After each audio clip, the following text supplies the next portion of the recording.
All right. Welcome back to the Copywriters Podcast with your host, the world's greatest copywriting coach, and a very special guest today, David Garfinkel. And I'm going to let you introduce the guest, and I'll play a fly on the wall, but I'll jump in if I have anything that I want to say. That's fair. So our guest is John Buchan. Did I say that right? You did indeed. Okay. So bonus points for getting it right. Well, I figure if I can learn people's names, I can screw everything else up and still come out above water. And it's worked out most of the time. Okay. Every now and then I'll find that person that doesn't accept any mistakes at all. Okay. So to our listeners, everything you've heard about not using humor in copy, be prepared to reconsider it all. Because of our guest today, John Buchan. A few years ago, John freely admits, and I quote, "I was desperate for sales after my word of mouth work dried up." And John continued, "I got hellishly drunk one night and wrote a completely absurd cold email. I was still tipsy." Boy, you must have had a lot to drink. "I was still tipsy the next morning and decided it was still a good idea to send it to pretty senior marketing directors at big brands. To my astonishment, it worked. I got the most amazing complimentary responses and requests for calls and meetings." Now, here's John's favorite response that he received. Quote, "My colleague forwarded me your spam email, and we would like to meet you to discuss opportunities." So from his crazy drunk email, John has met with senior decision makers at companies including Red Bull, Pepsi, Symantec, Hewlett-Packard, HSBC, Barclays, and countless other global brands, exciting startups, and regular old small and medium businesses. And since then, he's used the same style to get senior editors at large publications to respond to him and publish his clients' content. He also says he's used it to help people get as many job interviews as they wanted. And he's used it to meet people he really looks up to. So today he's going to share his story on the podcast. And first, though, I don't think there's anything at all funny about this. Copy is powerful. You're responsible for how you use what you hear in this podcast. Most of the time, common sense is all you need. But if you make extreme claims, and if you're writing copy for offers in highly regulated industries like health, finance, and business opportunity, you may want to get a legal review after you write and before you start using your copy. My larger clients do this all the time. So, John, welcome and thanks for joining us. Thank you so much for having me. Yes. So first of all, could you tell us a little bit about yourself and your business? What you do, who your clients are, and I know you have some offers. We will cover them in the end, so please don't spend too much time on them now. But tell us the full story about the drunken email. Yes, so I used to work at digital marketing agencies, and it sort of went from one agency to another and sort of quit my way to the top while getting great results and built up a lot of experience doing client work and working for clients. And then after 5 years, I decided I think I can do this better myself. And me and my brother decided to start an agency. And for a year, everything was fine. All of my word of mouth leads, kept us going. I had staff to pay. And then all of those, word of mouth leads dried up. And that was worrying because I had payroll to meet. I didn't want to, I didn't want that to happen where I couldn't afford to pay my staff. And I dealt with that in the mature way, the only way I knew how. I got blind drunk. And then for some reason decided to be accidentally very clever. And I wrote that email and, because, I never studied copywriting. I still to this day have not read, I don't think, a full copywriting book all the way through. So obviously all the stuff I was meant to do wasn't there. But what was there was joke formulas. So I loved comedy and I've watched comedy from an early age, especially all the way to my teens until like 4 a.m. in the morning. I'd watch on my little tiny TV in my room. So that's what came out. When I wrote that email, it was joke formulas that came out. So upon realizing that every time I sent this email to a new list of people, the same thing would happen. I would get gushing responses and they would generally say yes to whatever my request was. I reverse engineered it, and I saw, oh yeah, that's what I'm doing. Is I can see that that's called the triple, comic triple, where you use the power of 3, but the last variable is funny. And so I was able to analyze what I'd done. And for ages, I kept this to myself because, you know, it was the best like business magic trick I'd ever come across. You know, I could always get money. You know, you can send an email to enough people, get enough responses, close enough deals. It was like magic. And then the ability to use it for other purposes, like getting journalists to cover you in big publications, or to get my friends as many job interviews, or to get my estate agent to fix something around my flat quicker than they ordinarily would. I realized I'd found somewhat of a magic trick. So I kept it to myself. And when people used to put scans of my letters on Twitter, you know, at the time that used to distress me because I was like, no, people are going to find out. But obviously now it works as very good social proof for me. So after about 2 years, I decided. Sorry. Yeah. Could you read us the email? We're all sitting. I can do that now. One sec. If you search for the hashtag #FoundTheFerret on Twitter, people can see the exact letters I was just speaking about. So I can read one out directly. One sec. Okay. So the hashtag #FoundTheFerret on Twitter. So I'll read it out. Greetings, Joe. You've never heard of me. Hi, I'm John. I got your details from a list. Gasp, but hey, at least you're list worthy. That's going to be worth something, right? Okay, let me get out to brass tacks. I'm writing to you from the office of Render Positive, a highly creative marketing and advertising agency I run with my brother Gary and a team of 20 people far more talented than me. For over 5 years, we've run our own amazing agency, and we absolutely love it. It's a wonderful feeling to know we're not ripping clients off, and we're doing the best work of our lives. We're looking to win clients over to our side and away from those evil, okay, maybe not evil, but not as good, other agencies. If you let me have a chat with you about your digital marketing needs, I will buy you lunch or coffee or tequila shots and promise to be somewhat entertaining. If you're lucky, I may even wear a top hat. First off, I'd love to provide you with some ideas you're free to steal. I've included a sticker containing a picture of a ferret that has been dressed up. According to the internet, his name is Colin. I trust this will charm you into submission. I'll be in touch on email when you least suspect it. Dun, dun, dun. I await your profanity-filled response. Have an absolutely wonderful day, John. And that is the letter. Well, I used to send that exact copy in an email, except the ferret would be an attachment. And the ferret had a top hat, and his name was Colin. And we were talking before the show. That's all you know. There's no backstory to ferret.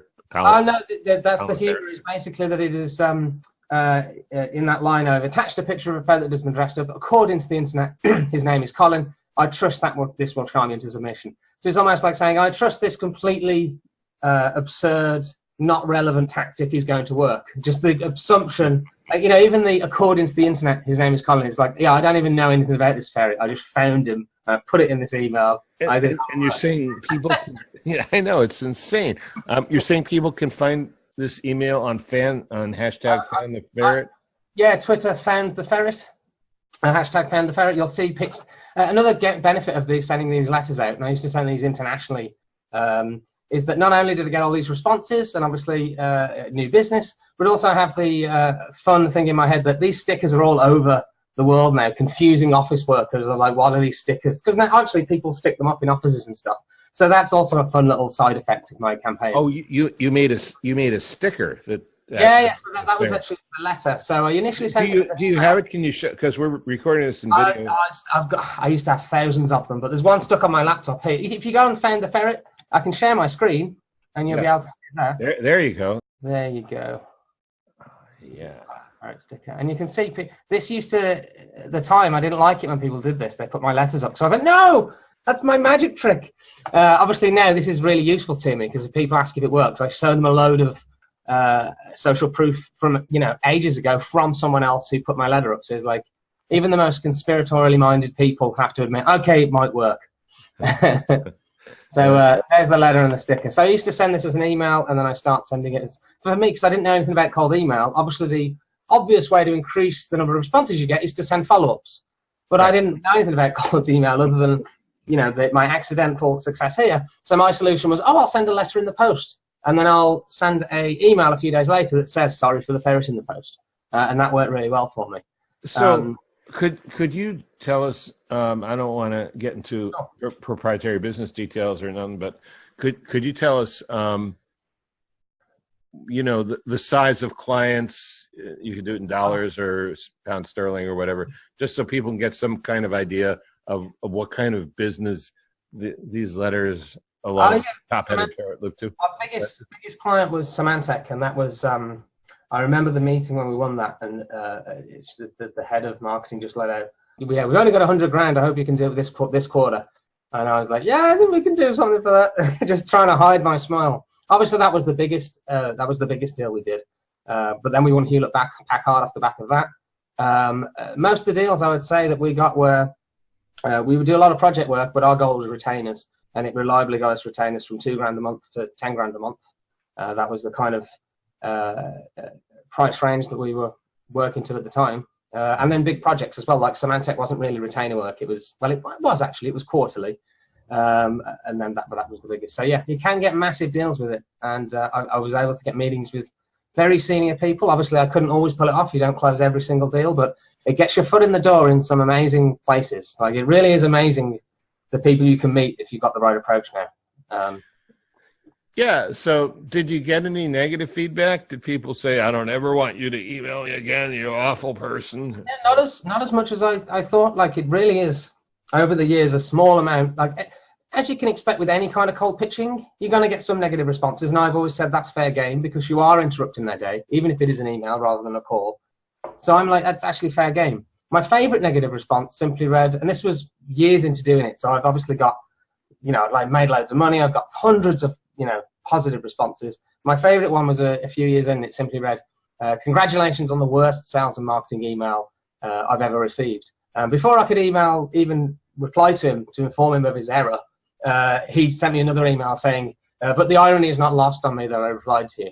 And then we got into a nice conversation, and it didn't lead to a deal, but he turned around. And so obviously you'll get some of them just because you're interrupting their day, and some people will, even better than that, actually, it's a good feature of this kind of approach is the people that reply with things like, you should be more professional, in all capitals and exclamation points.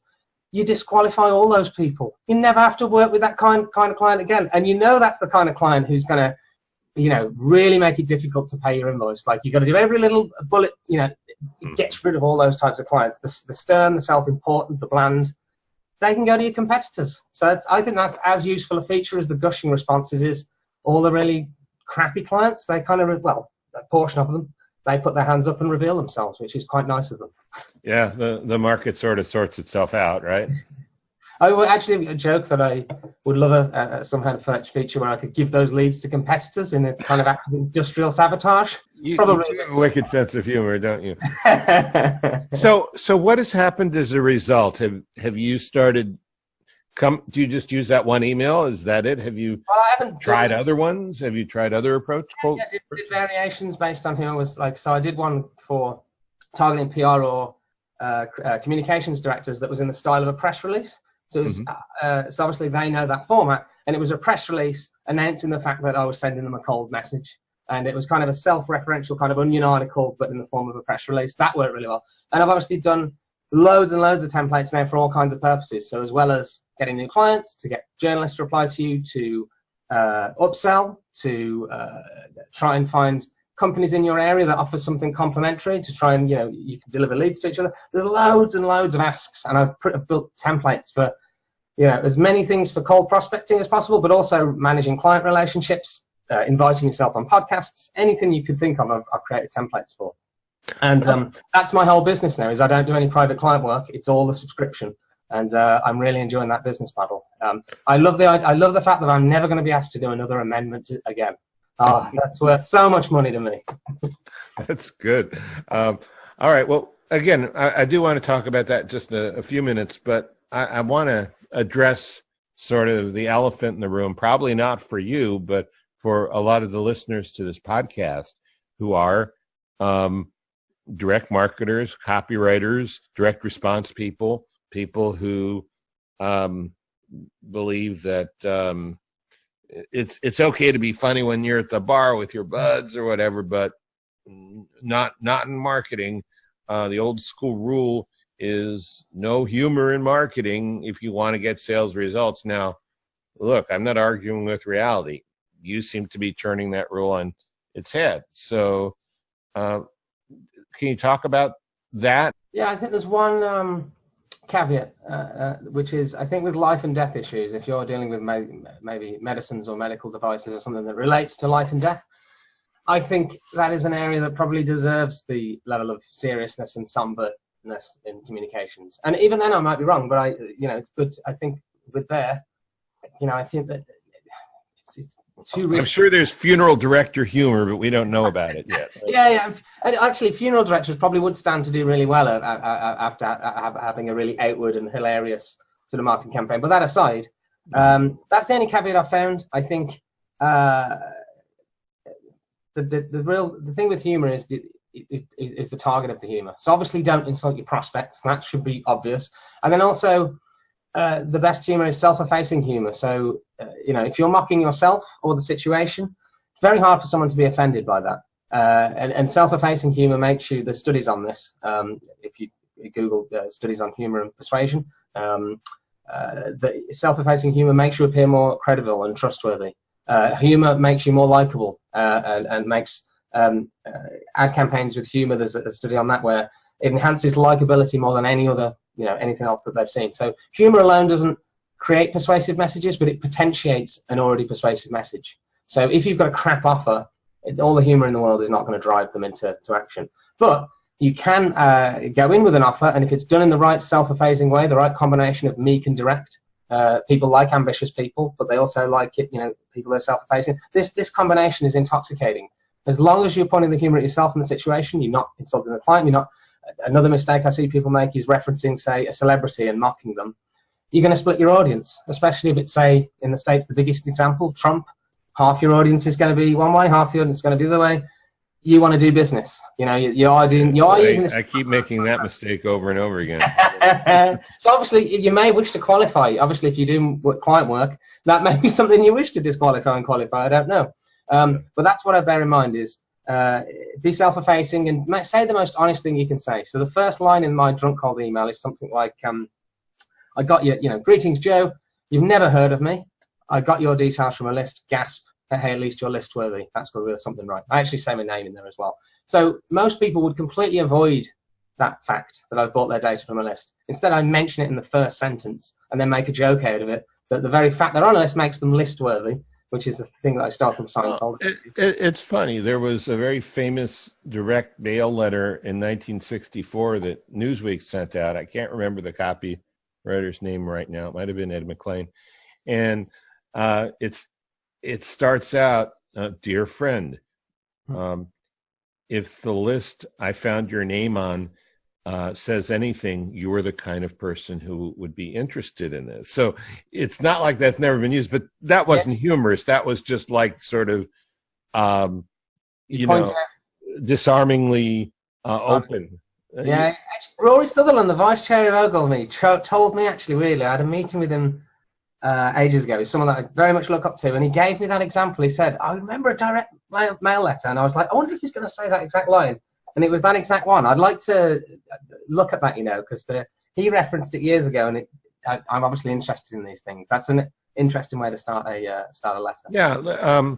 Let me make a note. I'll after the podcast, I'll see if I can find it for you. It's a very famous letter among students of direct marketing. So okay. So you said make the humor self-effacing, and don't make jokes about celebrities or anything else that could polarize your audience, split them down the middle. Do you have any other tips for people that we can use if we're going to venture out into this?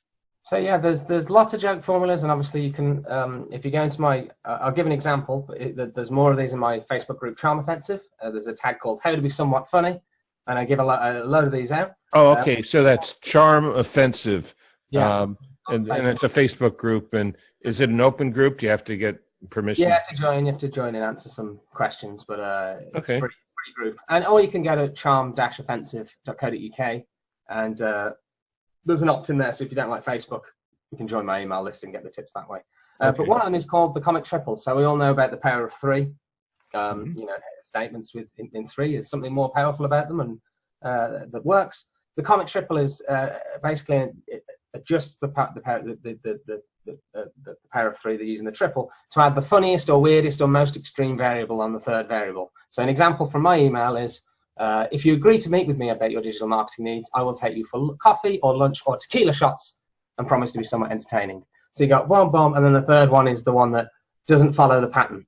So that one, granted, is not laugh out loud stand-up comedian funny, but it's funnier than most of the, all the emails they're getting from all of the other businesses. The bar is not high. So even being just a little bit funny is much better than the all of the other emails that prospects are getting, which are 3 seconds long. And there's an implication too, right? I mean, tequila shot says you're a fun guy. And promise to be somewhat entertaining. I may even wear a top hat. But actually, the most important line, one of the most important lines, is the one after, which is not a funny one, but it's important, which is, first off, I'd just like to give you some ideas. You're free to steal. And I had some feedback from someone saying that made me realize that if I do agree to this call or this meeting, I'm not going to be hard sold to. I can, if I don't want to speak to this guy ever again, I'll come out of it with some ideas. I know this guy's creative because of his approach, got my attention. So they look at it in a different way. They're not, that's why people often enthusiastically agree to these things. Is A, that they like me, that I've made them laugh. That's a great first impression because of the primacy effect and the halo effect. People will automatically ascribe other positive characteristics to me. So by being funny, people think, oh, he's clever, he's resourceful, he got my attention. And then when it's combined with I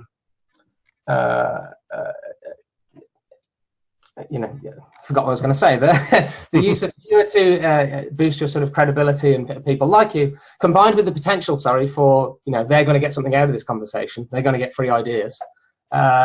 Loads of people enthusiastically go for it because it's going to be an enjoyable call. I'll get something out of it. There's a lot going on in just a few lines of copy there. Yeah, so there's more than just being funny.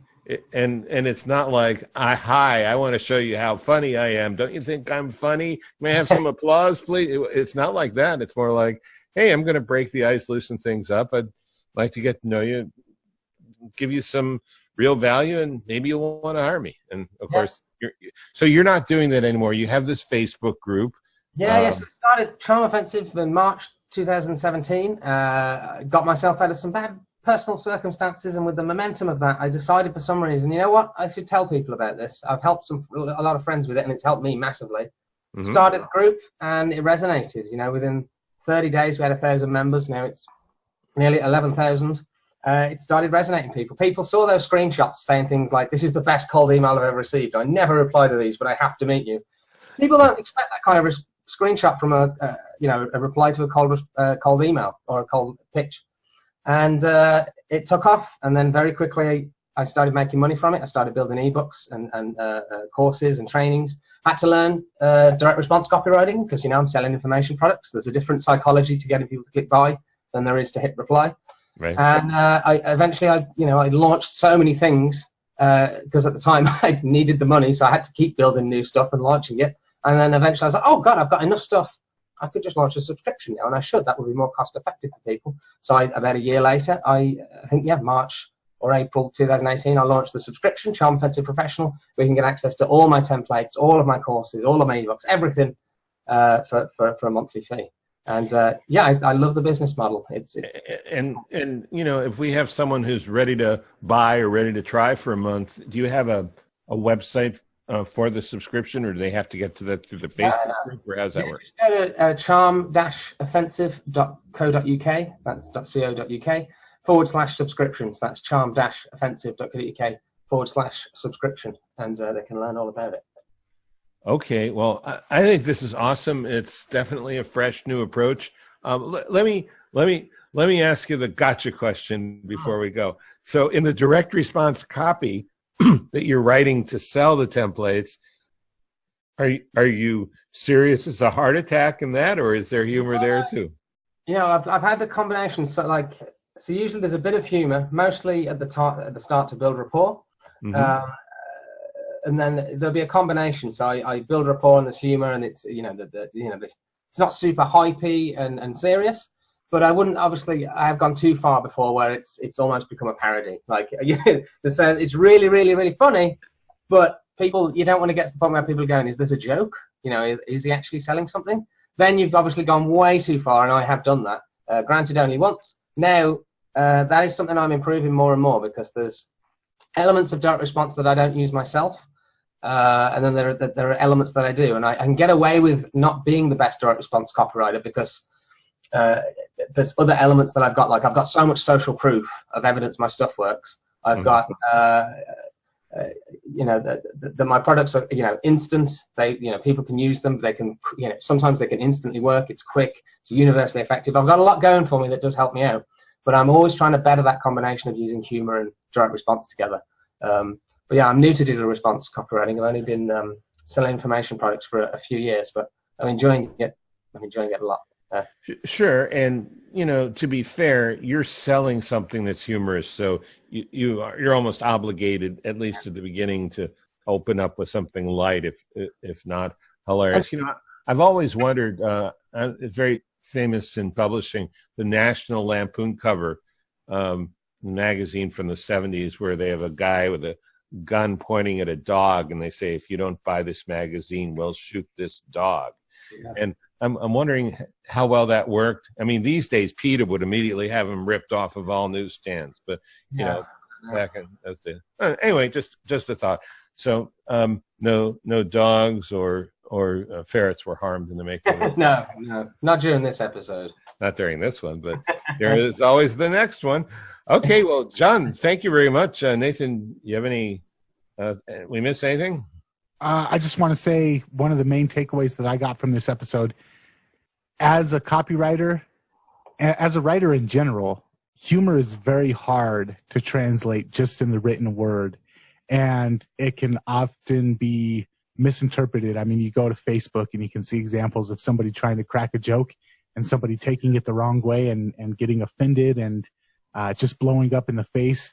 And so communicating humor in writing is very difficult. And if you do it incorrectly, it can definitely make a sales letter bomb. But I think we got a lot of examples of how to do it correctly. And if people want to go and check out more of your work and maybe start implementing some of this into their own copy, give the name of the website one more time before we're out of here so people can check it out. Yeah, it's charm-offensive.co.uk, charm-offensive.co.uk, or look for Charm Offensive on Facebook, and there's a group. Those are the best ways. Awesome. Thank you very much. And if you're out there wanting to get more of your copywriting fix, check out copywriterspodcast.com. And until next time, we'll catch you later. See you later. Thanks again, John. Thank you very much.